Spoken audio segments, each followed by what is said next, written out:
o Brasil tem perdido mentes jovens para o mercado exterior. Tem muita gente saindo do Brasil em busca de um emprego melhor fora do nosso país. Mas se você quer fazer isso, por exemplo, o que é que você precisa colocar em prática? Vamos ver juntos? Põe no ar. Há 4 meses as conversas são assim, à distância. Como é que tá o clima aí? O André e o Lucas são irmãos. André, que é advogado, foi estudar programação de computadores no Canadá. Explica que resolveu atuar em outra área porque não encontrou no Brasil a oportunidade de emprego que queria. A primeira coisa, eu acho, é a questão do salário, né? Porque aqui no Canadá, o salário, digamos, mínimo, quando você começa a trabalhar, é cerca de $15 por hora, que dá mais de $2.000 por mês. Então, isso já é mais do que suficiente para você viver bem aqui. E também as oportunidades de emprego, né? A gente percebe que elas são muito mais numerosas. Lucas, que também é advogado, segue o mesmo caminho. Deve embarcar em breve. Tomou a decisão pelos mesmos motivos do irmão. Uma expectativa de futuro melhor mesmo. Assim, acho que aqui está muito ruim, né, para o jovem. Questão de salário, questão de expectativa de crescimento na carreira.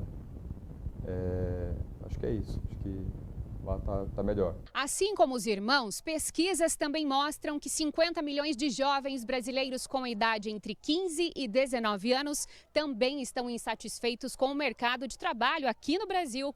47% desse total deixaram o país em busca de novas oportunidades de trabalho no exterior. Entender as leis dos países, ter uma boa rede de contatos e falar bem o idioma são os primeiros passos para quem pretende viver, estudar ou trabalhar legalmente no exterior. Um dos grandes erros que eu vejo do brasileiro é que ele acha que vai conseguir imigrar com inglês mais ou menos, né? E isso realmente não existe. Você precisa aprimorar o inglês. Imagina você ser um excelente profissional em qualquer área no Brasil e não falar português. Você vai ter um sucesso limitado. É a mesma coisa aqui.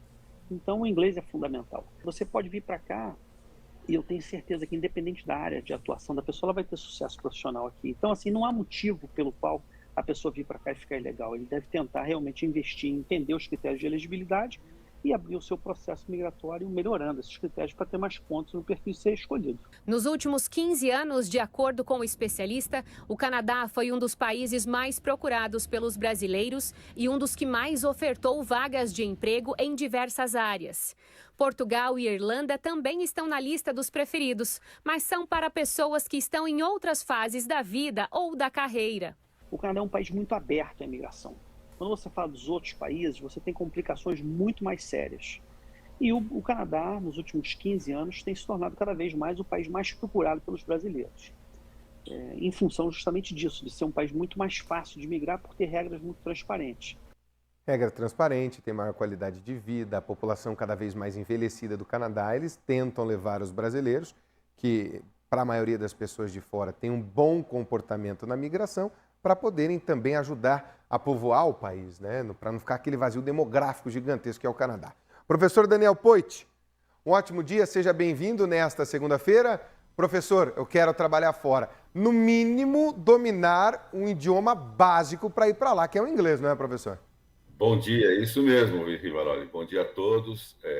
A premissa inicial é essa, conhecer bem o idioma do país para o qual se está migrando.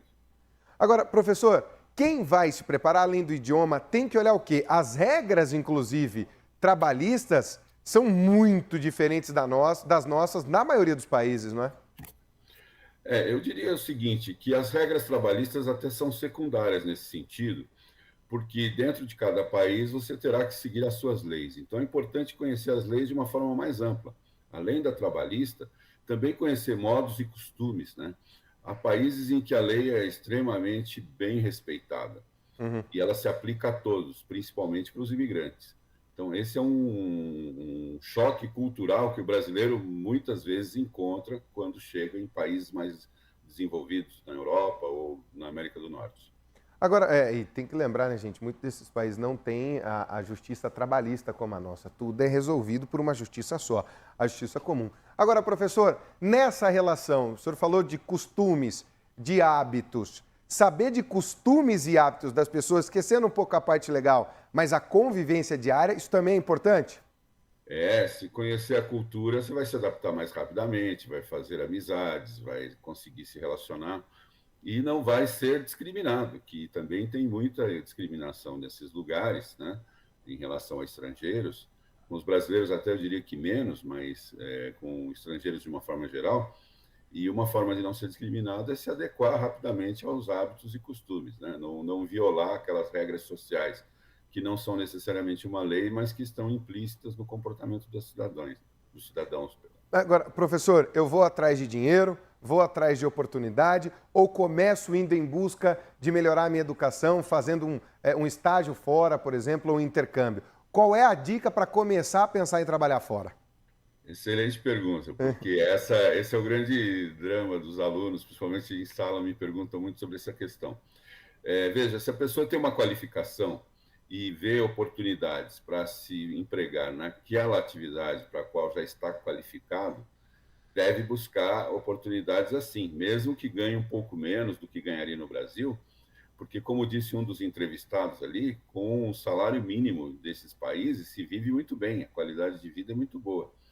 Até alguns custos que normalmente há no Brasil, a gente não teria, né? A pessoa que migra para esses lugares não tem, como, por exemplo, quem leva os filhos. Na maior parte dos países, a educação é pública até o final do 2º grau, não há escolas particulares.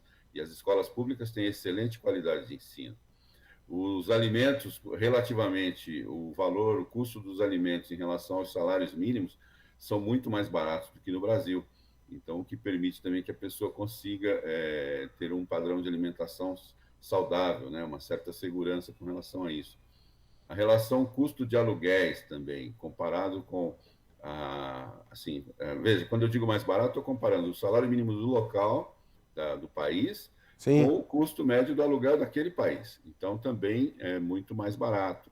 Os custos de contas de internet, TV a cabo, energia, água, geralmente também são equivalentes ou bem menores. Então, esse conjunto de necessidades normais que uma pessoa tem, ao chegar num país como esse, mesmo ganhando um salário mínimo daquela categoria para a qual vai prestar serviços, vai garantir uma qualidade de vida bastante razoável. E aí, lógico, a partir disso, crescer na carreira. É isso. A oportunidade é dada, gente. E realmente, às vezes, tem país que salário mínimo é $500 por semana, como é o caso dos Estados Unidos, por exemplo, chegando a $2.500, mais o que se ganha no a mais. Normalmente não se tem só um trabalho nesses lugares. Professor Daniel Poit, valeu pelas dicas, bom dia, bom trabalho e fica o convite a partir da semana que vem. O senhor pode levantar mais cedo e vir aqui do nosso estúdio para a gente conversar. Um abraço. Opa, vamos levar o ovo de Páscoa aí. É isso, boa. Obrigado. Boa, obrigado, um abraço. Até segunda que vem.